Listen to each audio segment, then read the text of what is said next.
Kita jumpa lagi dengan bimbingan belajar Arif. Pada pertemuan ini kita akan membahas tentang materi geografi, yaitu litosfer dan hidrosfer ya. Dimana saya kasih penjelasan dikit. Litosfer itu adalah lapisan kerak bumi yang di luar ya. Jadi yang tipis, sangat tipis. Itu ada dua bagian, yaitu kerak bumi yang tebalnya sekitar 40 km. Kemudian kerak dasar samudra yang tebalnya 10 km ya. Nah, di dalam litosfer hidrosfer ini ada tiga sistem pokok penyebaran pegunungan yang bertemu di negara kita Indonesia. Yang pertama adalah sistem Sunda ya. Sistem Sunda itu sistem ini dimulai dari Arakan Yoma, Myanmar ya, sampai ke Kepulauan Banda di Pulau Maluku ya. Panjangnya lebih kurang 7.000 km yang terdiri atas 5 busur pegunungan ya. Yaitu busur Arakan Yoma yang berpusat di San, ini negara Myanmar. Kemudian busur Andaman Nicobar berpusat di Mergui.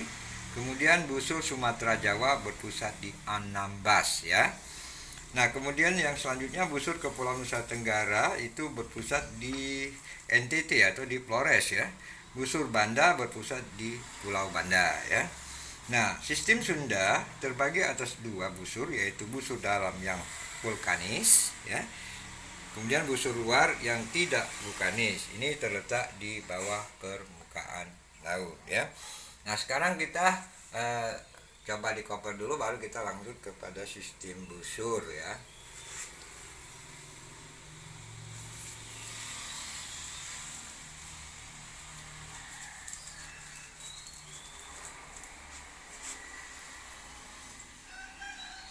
Oke, kita masuk ke sistem busur anak-anak. Sistem ini dimulai dari Kamsatku melalui Jepang ya, Kalimantan dan Sulawesi. Di Filipina busur ini pun bercabang 3, di mana cabang pertama dari Pulau Luzon melalui Pulau Palawan ke Kalimantan Utara ya. Kemudian yang B, cabang kedua dari Pulau Luzon melalui Pulau Samar ke Mindanao dan Kepulauan Sulu ke Kalimantan Utara ya. Kemudian yang C, cabang ketiga dari Pulau Samar ke Mindanao, Sangir di Sulawesi ya. Nah, yang ketiga sistem Sirkum Australia ya. Di sistem ini dimulai dari Selandia Baru melalui Kaledonia ya, baru ke Irian ya. Kemudian bagian utara dari sistem pegunungan ini bercabang 2, yaitu A dari ekor Pulau Irian melalui bagian tengah sampai ke pegunungan Charles Lois di sebelah barat ya. Yang B dari Kepulauan Bismarck ya, melalui pegunungan tepi utara Irian sampai ke Kepala Burung menuju Halmahera ya. Ketiga sistem pegunungan ini bertemu di sekitar Sulu dan Banggai ya. Coba di cover dulu anak-anak ya, supaya memahami ya. Jadi di sini ada apa? Ada juga di situ sistem ini ya. Sistem ini begitu banyak ya. Jadi kalau kita singkat-singkat ya untuk ini, bahwa Indonesia ini ada pertemuan rangkaian juga ya nanti ya, itu pertemuan. Oke ya. Di situ juga kita langsung pusat gempa yang ada di dalam bumi itu namanya epicentrum.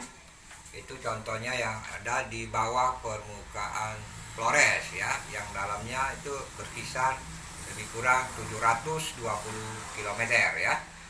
Pusat gempa pada permukaan bumi itu disebut epicentrum ya. Jadi di pusat gempa yang ada di dalam bumi itu epicentrum. Nah, saya ceritakan dulu, epicentrum ini getaran diteruskan ke segala arah. Tempat saya epicentrum itu ada di dalam sekali dan ada yang dangkal ya. Di Indonesia terdapat epicentrum yang sangat dalam, itu 500 km.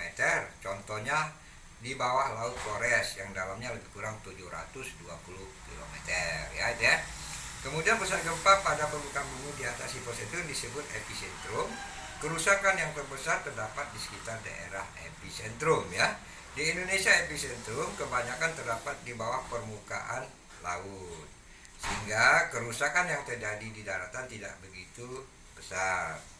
Nah, setelah ada gempa, daerah yang mengalami getaran dapat dipetakan ya. Nah, ini pada peta gempa ada beberapa yang garis ya. Pertama, Homo seista, ialah garis yang menghubungkan tempat-tempat yang dilalui gempa pada waktu yang lama ya. Kemudian yang kedua itu ada isoseista ya, ialah garis yang menghubungkan tempat-tempat yang dilalui oleh gempa yang sama intensitasnya. Maksudnya intensitasnya kekuatannya ya, kekuatan. Jadi gempa itu mempunyai kekuatan-kekuatan ya, skala-skala Richternya ya. Maksudnya ada yang lemah, ada yang sedang ya. Kemudian di situ ada Pleistocesta, ialah garis yang mengelilingi daerah yang mendapat kerusakan terhebat dari gempa bumi. Nah, ini yang di atas, mungkin di atas skala 7 atau 8 yang bisa ada seperti gunung kemarin ya. Oke ya, lanjut ke gempa dari intensitasnya. Makroseisme, yaitu gempa yang intensitasnya kecil sekali ya, dan hanya dapat diketahui tanpa alat ya. Kemudian mikroseisme, yaitu gempa yang intensitasnya kecil sekali-sekali. Nah, ini salah tulis kali ya, sekali-sekali ya. Dan hanya dapat diketahui dengan menggunakan alat ya. Jadi anak-anak sekalian, dalam penayangan ini ya, memang saya berusaha untuk vokal ya, tapi kondisinya mungkin pakai mic ya, mungkin ada saran-saran itu ya. Tapi kalau mungkin ya kita sama-sama merasakan bahwa sekuat apapun suara kita, tapi yang paling penting adalah materi ya. Kita memaksakan kekuatan suara nanti beda, nanti dibilang marah-marah ya. Jadi jangan sampai anak-anak dalam saya menyampaikan itu salah dalam penafsirannya ya.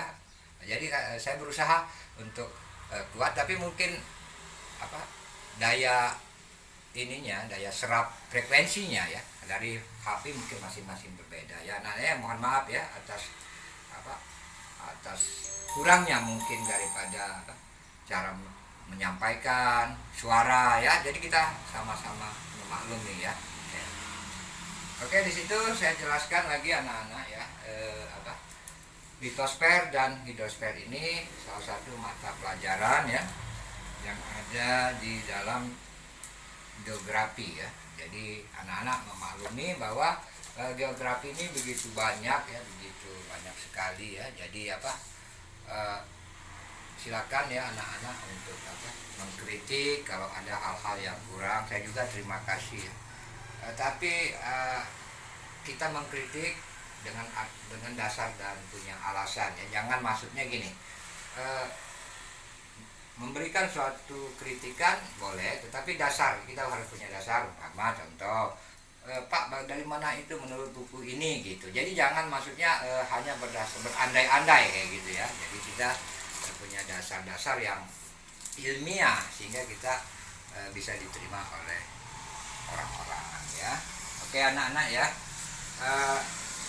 kita di sini juga mungkin ya di dalam penyampaian materi tidak begitu lengkap anak-anak ya, karena mungkin media kita ya yang serba kurang, jadi mohon dimaafkan ya.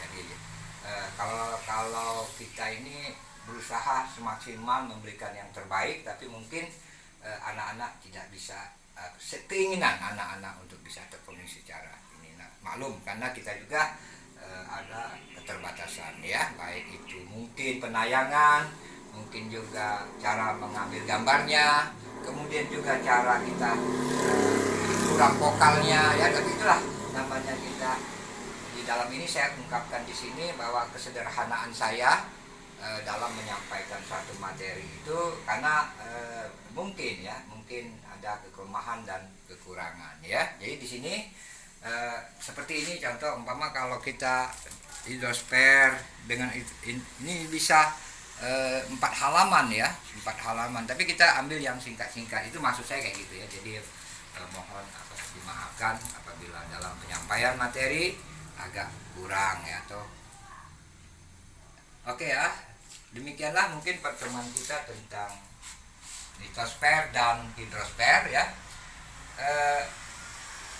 Untuk selanjutnya mungkin kita akan juga bahas ya. Ada pelajaran lain juga yang kita dapatkan dari Bimil Arif, yaitu fisika, kimia, biologi. Silakan Anda menonton, dan juga jangan lupa bantu kita subscribe, like, share, dan komen.